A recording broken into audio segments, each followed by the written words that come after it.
In this quick lesson, we're going to look at one of my favorite Apple Watch features, and that's Nightstand Mode.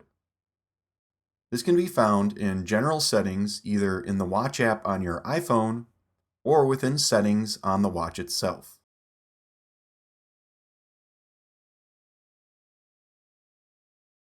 With this on, when the watch is on a charger, the display will be off.